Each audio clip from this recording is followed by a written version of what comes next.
Hi everybody, Chris Titley here and welcome to Scoreboard. This episode is powered by Swyftx, Australia's top-rated crypto exchange and proudly homegrown, just like many of the athletes and business leaders we feature on Scoreboard.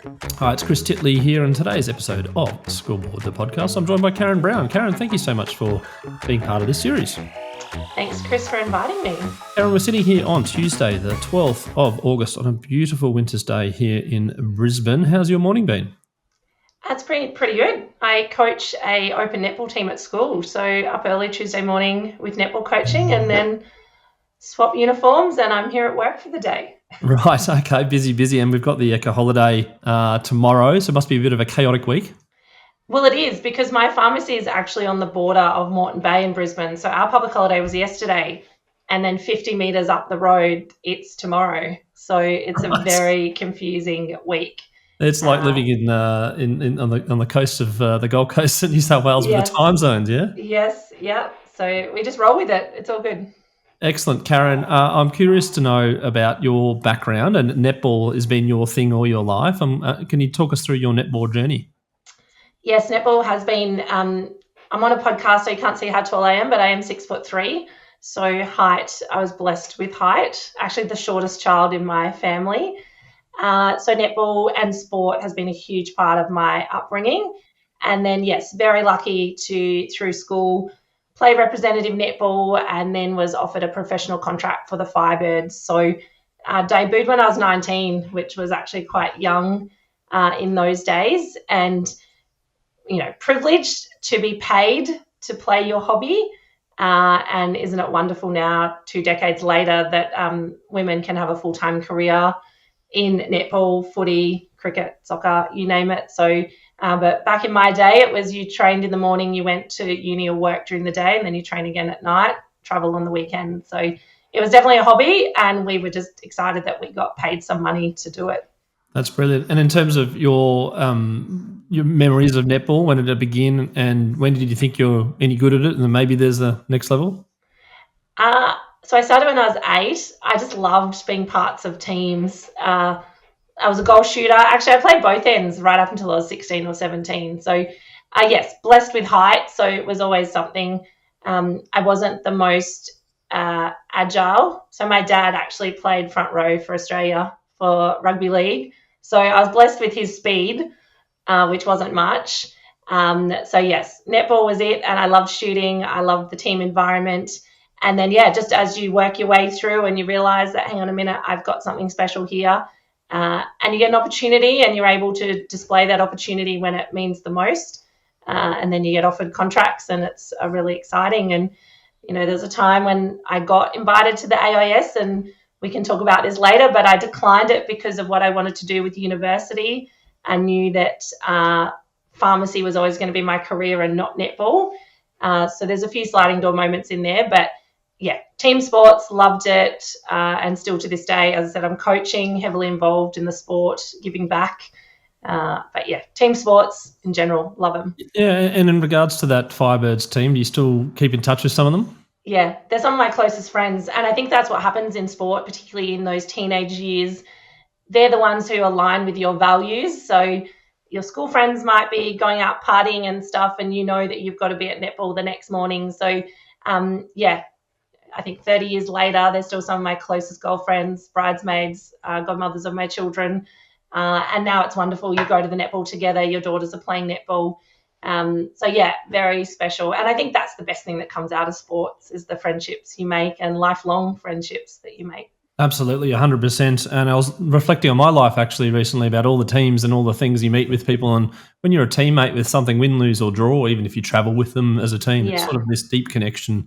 There's a common interest and a common shared story. Well, they feel like your sisters. Like they're like your sisters. They're like your brothers. You go through the highs and lows. They see you at your highest and your lowest.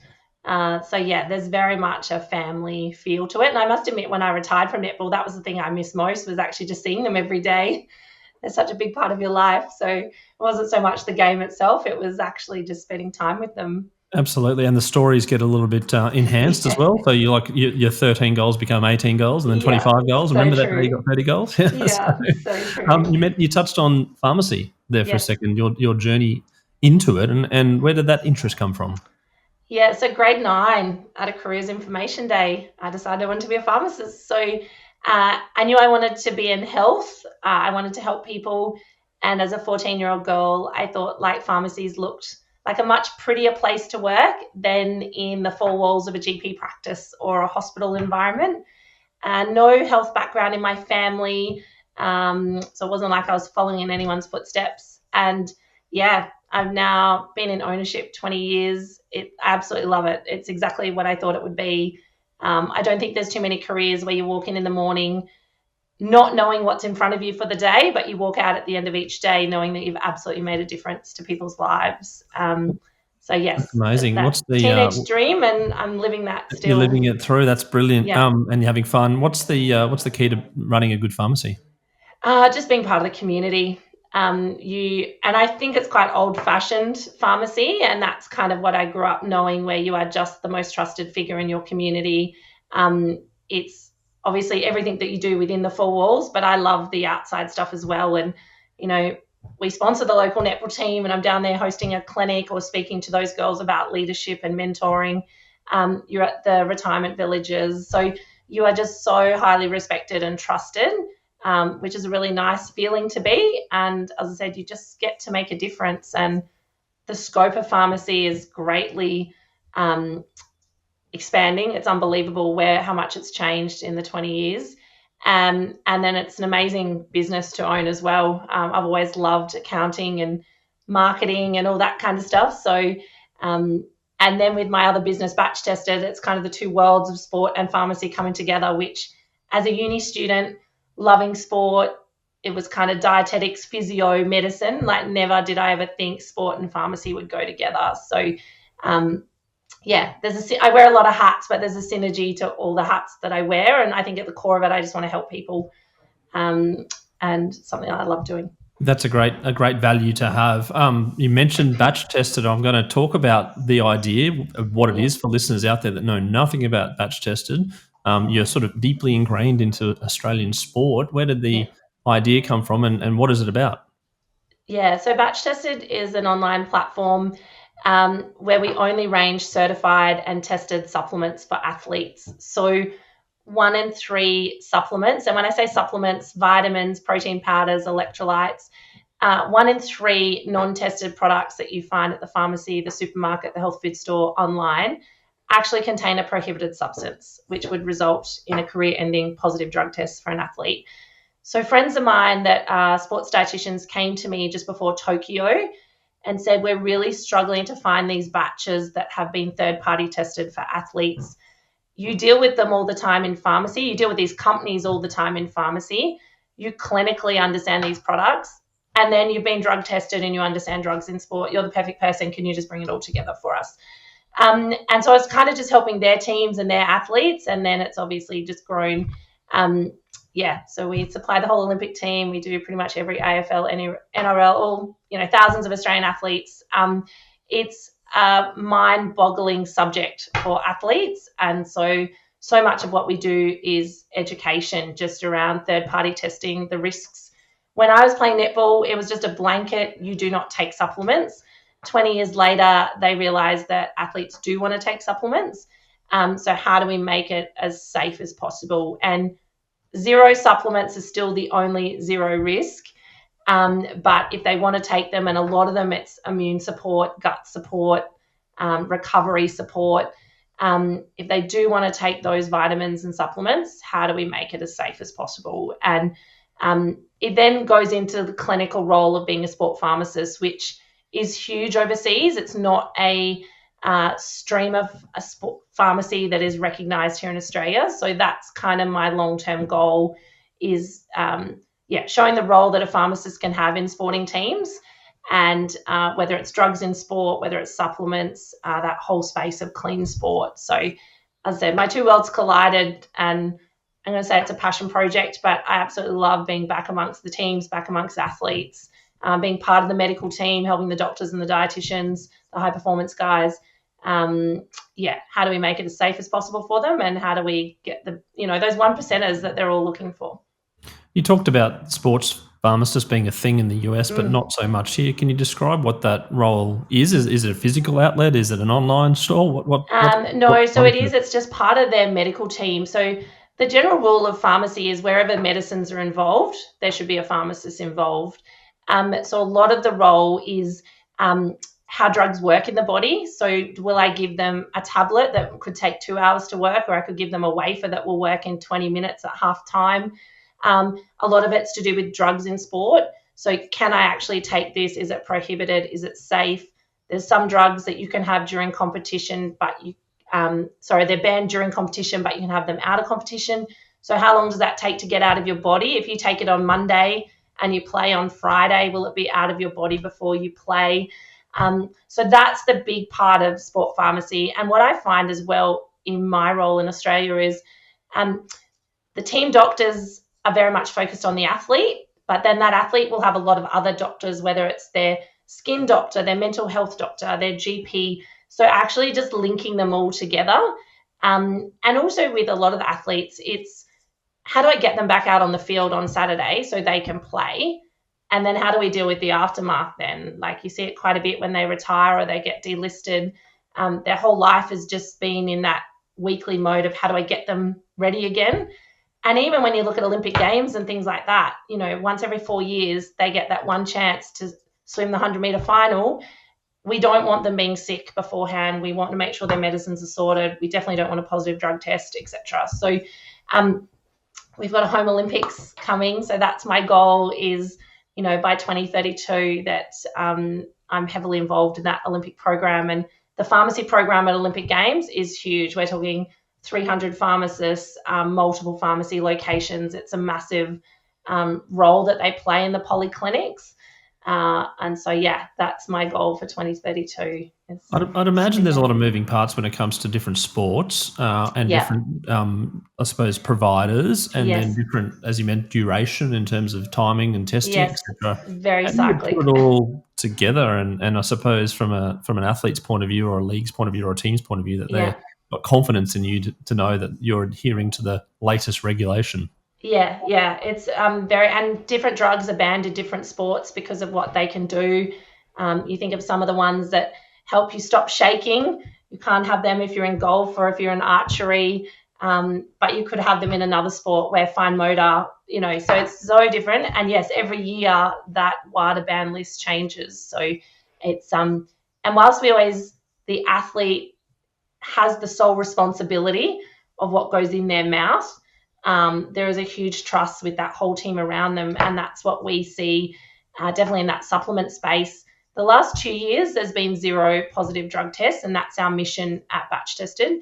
But prior to that, it could have been up to 15, 20 a year that were testing positive to contaminated supplements. So it's, as I said, it's a minefield. The athletes get educated, but where we notice it is the parents, the loved ones that think they're just helping getting another bottle of vitamin C and not realizing that the batch that was there was tested, but the batch they get at the pharmacy is not tested. So a lot of it is education and the assumptions that we hear, but also the impact of marketing jargon, social media, influencers.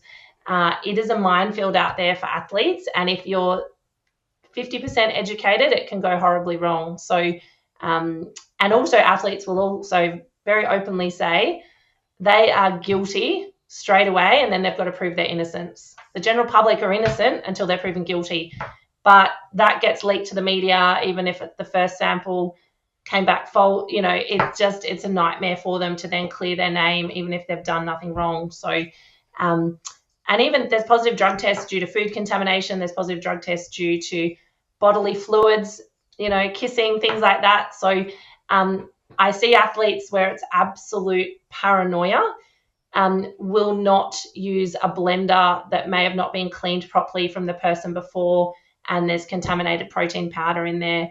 I know of homes where there's a wife blender and an athlete blender, right through to, not buying food that's on the street or this kind of stuff. So, and then I've got the blasé ones that are like, what's the big deal? It's just a vitamin.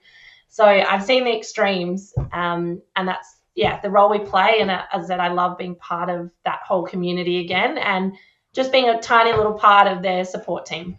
Absolutely. And I assume also from an athlete's point of view, the education stance is along the lines of you just one mistake away from your contract being ripped up and your career gone.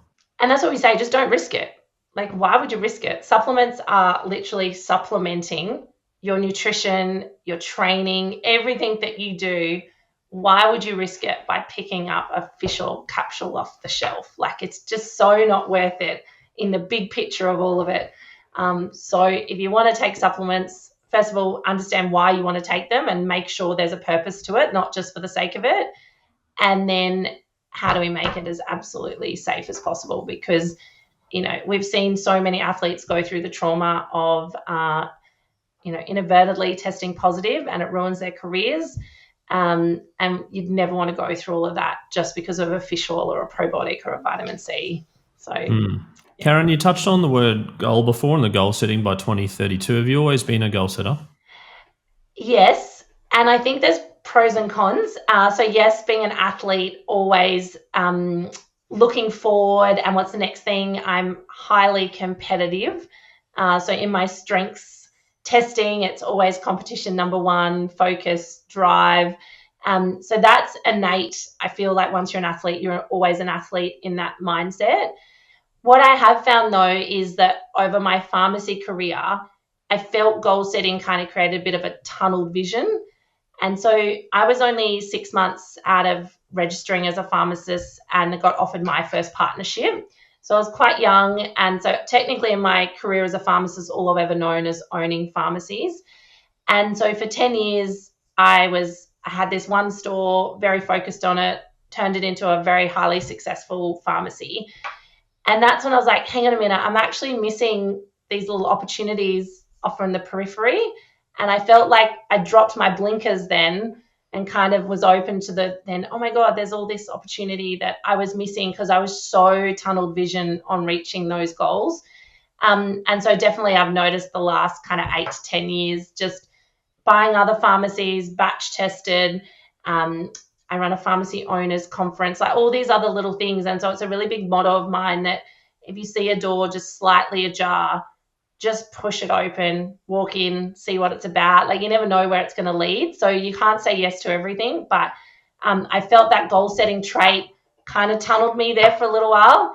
And now I'm really conscious to make sure that you've kind of got that periphery open and can just see the stuff that's on that peripheral. And knowing where that could lead. So I definitely feel, the goal setting trait's good, but it can work against you sometimes. Almost like you're a bit of a yes person to a lot of things, and I am too, to a degree of like, oh, what's that? Yeah. Oh, I'm curious. The problem is you run out of time, I suppose, by saying yes to everything. How do you say no to things? So I heard Lane Beachley speak at a conference one time and about this whole scenario of how do you say yes and no. And she was like, if it's not a hell yes, it's a F no. And so having those moments of actually it excites me so much that it's a yes. And I got an opportunity recently where I got a phone call and they said, can you do this? And I was like, hell yes. And they're like, do you want to hang on, sort out it? I said, no, I will sort out everything else in my life to make sure I can make this happen because it's such a hell yes moment. Whereas if it's not a hell yes moment, that's when, not necessarily excuses, but you go, actually, no, I'm not prepared to change that. No, I can't change that. I can't do that. So sorry, it's a no. I also like the line of, I'm really sorry, I don't have the capacity to do that. So it's not that I don't want to do it. I just don't have the capacity. And also I'm one of those people that want to do it 110%. So if I can't give it my all, then it's not the right option for me. So, but I think you're right in that you at least are curious enough to see where that opportunity or that connection, and there's been some where you go, wow, I never knew that person would lead to that, and that. So I don't think, sometimes you don't know right up front, whether it's a LinkedIn connection or you introduce yourself to someone at a function or something, you have no idea where that opportunity could go. But yeah, that hell yeah moment, normally if it's a hell yes, you will work out your life to make sure you can make it happen. And if you're not that committed, then you know it's not the right option for you. No, I thank you very much for saying hell yes to this podcast. It's the first time I've had that response. It's amazing. So I really do appreciate that. Just on the goal setting, I'm going to dive a little bit deeper on it. When you were running your own pharmacy, was it Was there a tangible thing that you were tunnel visioned on? Was it like to make a net profit of tax, or was there a figure, or was it just to get your house in order, or what was the goal when you're running a single store? I just always want to be the best. I think I'm just constantly driven to how can I do things better. So I love the first pharmacy I got was quite an old pharmacy, and it was in a community where the owner had it for 30 years, kind of a semi-rural community. The owner had it 30 years, so it was very frowned upon that she retired and that I came in. I wasn't part of the community. I didn't live there. And I actually used netball. I was like, how am I going to win this community over to see that I'm not this big bad guy from the city? And I used netball. So I went to the netball club, got involved with the netball. And then they loved me and thought, how amazing is this that we've got a former Firebird running our pharmacy, and then leveraged that into the community then to then win them over kind of thing. So I love that challenge part of it, but it's just that innate drive that how do we do that better? Even against ourselves and not necessarily against our competition. I think that's what sport, it's being really respectful of your competition, but you're never obsessed by them. Like even in sport, you kind of go, this is who we're playing this weekend, and we'll do a little bit of work on them. But largely we work on what's in our control. And that's something, particularly in the pharmacy world, there's a lot that's not in our control. We're very dependent on government, who's in government, who's our health minister. There's so much in that whole stakeholder area that we are not in control of. And people can get really caught up in that and consume all their energy. Whereas I'm very much on what is in our control and where can we win in that space, and everything else that happens is a bonus. So there's some of the lessons through sport that have constantly been with me, but I love innovating. I love being the first to try something. One of my favorite mottos is build the plane while you're flying it. Don't wait to dot I's, cross T's, pack your parachute. What's the worst thing that can happen? Just have a crack, try something new. If you want to adapt it and go, that quite didn't land how we thought it was, but maybe if we try this, this, and this, or that's actually not going to work. It clearly wasn't a thing for the community. So let's scrap that and let's try something else. But have a crack. And that's kind of always been, so it's just in that innate drive to just constantly want to keep doing things. And also never been, I'm never limited to assumptions. And when I bought this store, my main store that I'm in now, it was quite an old store in an old area, low socioeconomic, but that doesn't mean it has to stay that way. How do you attract high socioeconomic? How do you attract a different clientele? How do you build that community? So not kind of being limited by people's assumptions, or I'm happy to break the mold and, push the boundaries. When you talk about competitiveness, you also mentioned sort of not worrying about your competitors, but also keeping an eye on them to a degree. And then you talked about being the best. Is the best or the best that you can do? The best that we can do. And I think there's something as well in competition that from a leadership perspective, it can be quite daunting to people. Am I perceived as the owner and their boss? Am I perceived that it's a perfectionism? And to me, it's not perfectionism. To me, we've got high standards, but collectively as a group, how do we get everyone on board? And in my pharmacy, I talk about, so I own the Terry White Chemmart at Arana Hills here in Brisbane, and we talk about the Arana bus. And so that's bringing on my sporting journey. We're on the bus. What does it take to get a ticket on the bus? Where is the bus headed? So I'm very big at showing them the vision and the journey, but we're all on this bus together. So what's our energy? What's our fuel supply? What happens if we turn left and we should have turned right? We host a Shark Tank, for example. So I'm very big on people want to belong to something bigger than themselves. And it's our job as leaders to create that place where they feel like they belong and they've got ownership and they're so much part of this journey. And it's not my business partners and I have success. The whole team has success. And I often talk about leadership in a sporting analogy way, is that I felt when I first started in those early days, I was very much the captain coach. So I was on the field, on the court, pulling off all the big plays, doing everything for everyone. And then it kind of then moved on to being able to be coaching from the sideline or in the grandstand and being able to have that big bird's eye view of everything. Now I see it, there's so many roles that I play depending on who the person is. So I think with leadership, it's very situational of who needs you at what times.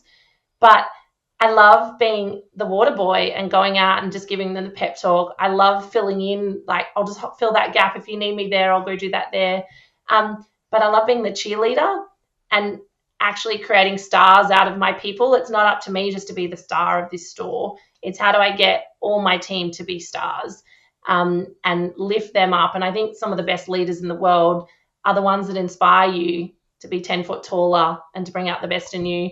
And I think some of the best coaches in the world are actually just the best people managers. It's how do we bring a group of individuals together for a common goal, and whether that's having a really successful pharmacy or winning a premiership. Absolutely. They're just humans. Absolutely. Yeah. And there's a couple of, I mean, I've heard the transitional leader versus the transactional leader as well, someone that's got a bigger vision versus just trying to get the transactions done and trying to think. But I'm also curious to know about feedback and the noises and the voices early on in your career about pharmacy. Like maybe someone said to you, oh, pharmacy, well, there's no money in that, wouldn't be doing that. Or like batch test, you're like, that's a silly idea. Versus, and also feedback from your staff as well. How do you manage feedback? Well, I love proving people wrong. So I don't mind that kind of feedback. I think at the start and definitely through my whole career, I genuinely see myself as coaching the team. Like I've never seen myself as the boss or the employer. I've always been, and I think as well in sport, we're so good at giving two-way feedback. What I find sometimes in the work environment is getting across to not take things personally. Like in sport, we just say it how it is to each other. We're all in the, so it's really understanding that person and knowing what makes them tick, knowing what motivates them, how they're different. And it's like you want that diversity. You don't want, I attract driven people, but you can't have a whole team of high expectation driven. You need to have it kind of blended and softened. And but then you've got some really, I'm going to say quiet people, but how you bring out their best in them, and it doesn't have to be starry. It's just in their way. How do you bring out the best in them? So, it doesn't mean I always nail those difficult conversations. I think they're always hard for a reason. But it's forming those relationships so that hopefully they aren't a difficult conversation. And I heard Billy Slater say in a podcast, which I loved, about banking credit when it comes to feedback. So you've almost, as a coach, or that it's depositing enough into that account that then when you want to have a difficult conversation or give them the hard feedback, you can take credit out, kind of thing, because they know where it's coming from, a place of care and intent and things like that. Whereas if you've never deposited anything into that account and you just take from them, they're like, hang on a minute. So I've always liked that analogy that, and it's not necessarily the positive, negative feedback sandwich. It's that notion of you've created such a relationship that they know if you give them honest, constructive feedback, that it's coming from a place of genuine care for them as a person and not taken in the wrong context. I love that. I haven't heard that before. It's an amazing, his interview on the Imperfects. It's one of the best podcasts I've heard, Billy. Yeah, really, really. He had some eye-opening. Listen, I love a good podcast, and you always pick up some information on that. On that, we've talked about in previous guests. We've talked about resilience. We've talked about empathy. Where do those two fit in? It's interesting with empathy. So when we talk about strengths training, empathy is like my bottom. And some people, I don't know, I feel sometimes, I know I'm empathetic because I'm in a caring industry of health and helping people, etc. But I think I just blend my other traits together. I am a toughen up princess mindset. My kids would absolutely say that. So yes, I kind of, I am just toughen up, get on with it kind of thing. But there is a softer side to me, and I think that's definitely something that I work on, is that vulnerability piece. Resilience. I think there's so many times, definitely in sport, where you got knocked back down and you get yourself back up again. And And also I think as well, when I think of winning and being the best, to me, winning isn't always the materialistic thing that comes at the end. There's so many ways you can win, and resilience is that. You can get knocked down and you get back up again, or you take a hit to something that didn't work and you're like, okay, how are we going to change it and come? So it's not about the trophies or the medals or, the records, etc. There's so much to winning that's, not about that. But yes, empathy. My team would say I'm empathetic, but it's one of those things I do have to work on in that, not everyone. It's a tough one, empathy. Yeah. And just on that point around winning, we recently interviewed Nat Cook, and she was talking about that she's always winning. And it was a kind of a really interesting philosophy that sometimes she didn't look at the scoreboard at all. Correct. It wasn't anything to do with the scoreboard. I was like, wow, that's hard to do. But she's like, you've got to train yourself. It's not black and white. Win, lose or draw. And she goes, it's all right. You can't beat me. I'm always winning. So that's a really good attitude to take. I'm also curious around the balance between business, sport, and then being a parent and how that molds in terms of some of the traits that we talk about leadership. Obviously, we can read all these parenting books about do this, do that. But if you're not in the right headspace as a parent, then that comes out to your kids, right? Yeah, I think so I've got a 14-year-old daughter and a 12-year-old son. And a lot of people say to me, how do you do what you do and all the hats that I wear? First and foremost, have the most supportive husband and parent. I think you absolutely need this village around you. But also I think of both my children, but in particular my 14-year-old daughter, to think what an example that I'm setting for her, and that you can follow your dreams and you can be this strong, independent woman. But also I like the notion of leaning in. So not balance, not trying to lean into what needs you the most. So whether it's being wife, whether it's being mum, whether it's being at the pharmacy, whether it's batch tested, whether it's coaching, whatever, friendships, whatever it is, what needs most at the time, and kind of a lean in mentality, lean back out, etc. So, and I also think when it comes to balance, and I think of as like a flat seesaw, nothing fun ever happens at equilibrium. Like that's that taking a chance thing. It might go up, it might go down. But I think of just the comments from my kids, and I also think quality over quantity. And even with netball coaching, so I'm coaching at my old school, and that's where my daughter goes to school. And I must admit at the time I was like, I probably don't have time for this, but I want to give back. And my daughter thinks I'm the coolest mum in the world because I coach the first at school.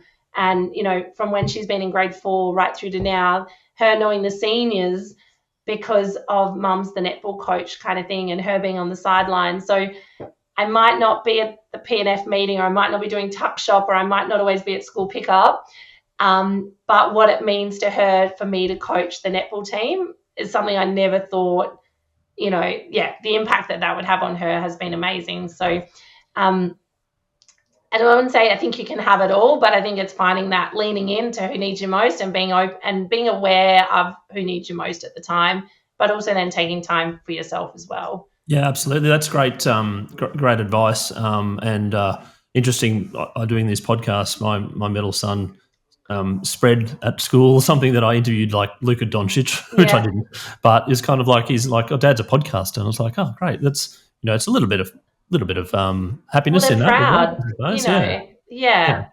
Before we get on to you and some questions about coaching, when you see these athletes now that are 15, 17, etc., what do you look for in a good person and a good player, I suppose, that irrespective of winning or losing? I think you said it, a good person. It's always person before athletes. And I love having the first, like I do genuinely, as you say, they're grade 10, 11, 12. I see myself as a mentor more so than coaching them the skill of netball. They're actually very skillful netballers. And even in pharmacy, I always talk about my job is to make you a better person. So no matter how long you're with me for, as long as you leave a better person than when you first started. And that's what I see my role at school netball is how do I make them better people on and off the court, winning, losing. How do they be a good role model? Those younger girls are all looking up to them.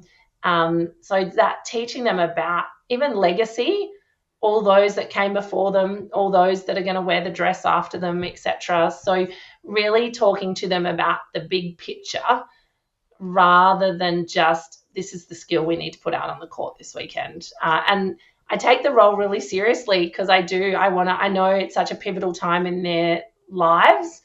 We trained this morning. The Year 12s had a huge maths exam today, and they're all at training and even teaching them that about being productive with their time management skills.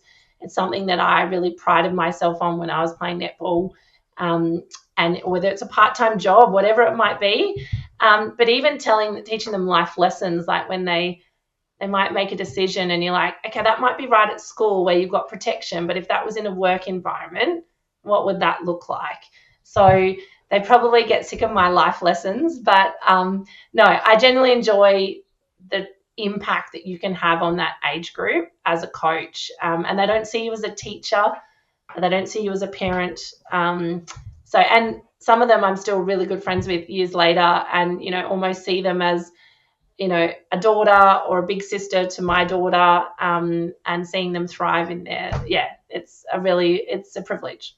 That's excellent. And the importance of a good coach, because there is a big drop-off of girls that finish school and they don't play sport. So having a good coach and a mentor, something like to say, look, keep in it. Like, it doesn't matter. You don't have to be elite. And it'd be great to see post-school the percentage of girls continuing to play community sport, because there's so many mental health benefits, and that, some data show that there's a big drop-off. Absolutely. And we even see it at school level through seniors, where it's priority around study. And that, I fully support that. But I also think, I look at my journey through study and netball, and as I said, I had some of the best time management skills because I knew that I had the juggle of sport and school. But also I think for females now to look at the professional landscape and to look at the opportunities in so many different sports, that women can have careers in sports now. They can go and have babies and come back and play as mums. Like, it's amazing the era that we're living in for female sport. But school has a huge role in that, of how do we find that balance between study and sport or extracurricular activities in general. And I think that, as I said, I love it where we are at school, and that's a huge focus on sport, but also the benefits of sport. You and I both know the benefits of sport and lifelong benefits of sport. So I think as a collective community, we all have a role to play. No, absolutely. And in regards to some of the guests that I've chatted to, Ali Brigginshaw was told that she couldn't play rugby league because there's no rugby league team. Elise Villani, same thing, girls cricket, sorry, there's no team, give it up. And now there's pathways, there's development squads, there's under 12 national teams and things like that, which is fabulous. And competition, like I look at netball, they had it pretty exclusive there for a long time, and now, these young women they can go off in so many directions. It's just saying that the sponsorship, the endorsements, like the opportunities. It says unable to connect. We're having issues reaching out our server. Right through to Olympic level. Like, you look at what the women are doing, and some of our most famous Olympians. So it just says. Absolutely. It's a really bright future. A couple of questions for you, Karen. If you had to have one subscription service, Netflix or Spotify? Netflix. You're a bit of a movie or a series binger, or? I'm just not a music person. The kids run the Spotify in the car, so I'm not one to sit and make a playlist, whereas I'm probably not one to sit and watch a lot of Netflix either. But yeah, I definitely would be TV over music. Do you watch cricket or tennis? I would be tennis more so than cricket. More so than tennis. Okay. And Australian Open? Yes. A long lunch with friends or a long run with friends? A long lunch. Whereabouts? I just had one on the weekend, actually. It was really nice. I love long lunches it is that notion of there is no end time, if that makes sense. I love the ability to be able to sit down and just be immersed in the conversation and not thinking I've got to get home or I've got to be somewhere tomorrow. So, long That's lunches. what a holiday is about too, in regards to there's no set structure. It's like the only decision you need to make is what we're having for lunch or dinner.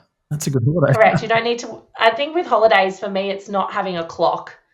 Like, it's not setting an alarm. It's not thinking we've got to be here by this time, do this, or what the routine is. It's just Do you switch off at all? Like, do you completely switch off? within reason when you own a business. I'm quite lucky now that I do have business partners. So genuinely, I feel like I can switch off. But also it's sometimes choosing. I was really, really lucky. I did the Kokoda track in 2019. One of the most amazing experiences I've ever done with an amazing group of pharmacy owners through Terry White Kmart. But so much of that was the fact that you were non-contactable for 10 days. Even for some of the business, even for some of the business owners, actually made them really set up their business to think, if I got hit by a bus tomorrow, who doesn't know that password? Who can't log in and do that? Like, they cannot ring me at the drop of a hat. So it was so good for me and for my team to go, actually, we can't ring Karen, so we just have to work it out ourselves. But also, how have I set everything up to make sure they can work it out themselves? So, yeah, the ability to have no phone contact is huge. I'm imagining at some point in time people will say the same about ChatGPT when you pull the plug. Like, can you work out this problem without going to ChatGPT? So that'd be an interesting thing. Okay, your scoreboard moment, which is a moment in your life which is very, very visible. It's like a Kodak moment back in the day, where from that moment things changed. Your scoreboard moment, Karen Brown. Yeah, I feel like there's a lot of little moments, but if I've got to pick one moment, I touched on it briefly at the start. So I was, always wanted to be a pharmacist, and then in year 12 was offered opportunity to go to the AIS, and I declined it because you couldn't do pharmacy in Canberra in those days. So I was so determined to do pharmacy, so I declined that option. Then at the end of year 12, I got my OP, and I remember opening that envelope, and I was one score short of what I needed to do to get into pharmacy. And I thought, this is devastating. I said no to this, and now I haven't got into pharmacy. I could have gone to the AIS, etc. And then at the time, my older brother, who was 2 years older than me, we ended up getting the same score. And I always felt I was so much smarter than him. And he wrote this really nice card to me, and at the end was like, I knew you were never any smarter than me. So I was just devastated. And something I talk about to teenagers now is that OP means nothing after that 24, 48 hours. But it was one of those moments where I thought I could have, should have, etc. But then I'm a firm believer things happen for a reason. And I stayed in Brisbane, did science, and then got offered a Firebirds contract, which wouldn't have happened if I was at the AIS. I wouldn't have been able to do pharmacy and Firebirds. I could do science and Firebirds. So things always happen for a reason. But at that time, as a year 12, opening that envelope, I thought I'd made all the wrong decisions, and everything works out. Sure, that's an awesome sliding doors scoreboard moment. That's what I love. A little bit of sliding doors of like, this is the time I made this decision, and guess what happened? Life changed forever. That's brilliant. Now, we have a sponsor at Scoreboard, and that is Swyftx, and they're proudly Brisbane-based, and they're Australia's most trusted crypto platform. They've got over 1.1 million users in Australia and New Zealand, and their US TV campaign is Where Can Crypto Take You? And as part of that sponsorship, we have a segment called The Bucket List, and The Bucket List is a sporting event that you haven't attended thus far, Karen, that you'd love to attend. I'm curious to know what that is. So my first initial thought is the Olympics. But then I think how blessed we are that it is literally going to be down the road in 2032. So I feel like that is something that will be achieved. So I'm going to say the Super Bowl. And it's not because I have seen NFL live and I don't get the game. But I think the Super Bowl, so much of live sport is actually just the whole package. It's being in the city, it's being in the stand, it's everything that goes with it as a spectacle. So, yeah, if someone asked me to go to the Super Bowl, that would be a hell yeah moment. Yeah, hell yeah moment. I love it. There you go, hell yeah, or a partial no, or a get back to me. What was the thing about the time? Like, I don't have the capacity to make it over there. Super Bowl's in there. And also this morning we just found out that the AFL Grand Final show Snoop Dogg this year, which is interesting. And the bucket list for me was getting to an AFL Grand Final, which I went to in 2023. Unfortunately, the Lions fell a bit short, but the day was unbelievable. And speaking about sporting moments, what's your all-time favourite sporting moment? Well, I've been very lucky. I've been at a few AFL Grand Finals, and I was there in 23 as well. And whilst we lost, wasn't it phenomenal to have 80,000 beautiful weather? It was Kiss just amazing. Was good. I enjoyed Kiss too. Yeah. So I've been very lucky to do AFL Grand Finals. Mine is actually probably more sentimental, and I feel like I could say some of the Origin games I've been at, Pat Rafter winning the US Open. I still remember sitting up watching that. But I'm actually going to say the 2015-2016 Firebirds Grand Final wins. They beat Sydney Swifts 2 years in a row by 1 point. I remember being there in the stand with fellow netballers, and to think where we'd been 10 years earlier, which was consistently on the bottom of the ladder, to see our team in 1 goals, extra time against New South Wales rivals. As I said, the people you're with, it was just 2 of the most magical. And when it happened the second year in a row, we were just, how could this possibly have happened? So that brings back the most kind of memories for me. I'm hoping the Lions could do it this year as well, and back to back as well. Wouldn't it be fabulous? Yes, it'll be interesting. Let's see if this podcast aged well to see how these results over the Freo and Hawthorn and then into the finals. Karen, I've got one more piece of advice. No, I'm asking you for a piece of advice, and one last question. A piece of advice from you in terms of the kids that you're coaching in and around wanting to become an elite athlete. What's some advice that you can give them? To become an elite, I think it's one of my life mottos is do the right thing. Do the right thing, but also do the right thing when no one's watching. Like, so much of it is actually when no one's watching and you're on your own. That's where the gold is, and knowing in yourself what you've got to do and not relying on other people to always be there to lift you up. So do the right thing. And do the right thing when no one's That's watching. Some great piece of advice. I've had that a couple of times. I think Duncan Armstrong came to mind in that, in terms of doing the laps and the training and the preparation. It's not glorious, he said. It's only glorious when you potentially are the world's best, and all that hard work and emotion pays off. Karen Brown, it's been an absolute pleasure having a chat to you today on Scoreboard, the podcast. I really do appreciate your time, and congratulations what you have achieved thus far with your pharmacy and batch tested and being a parent and being a coach. I wish you all the best in the future, and looking forward to following your progress. Thanks so much, Chris.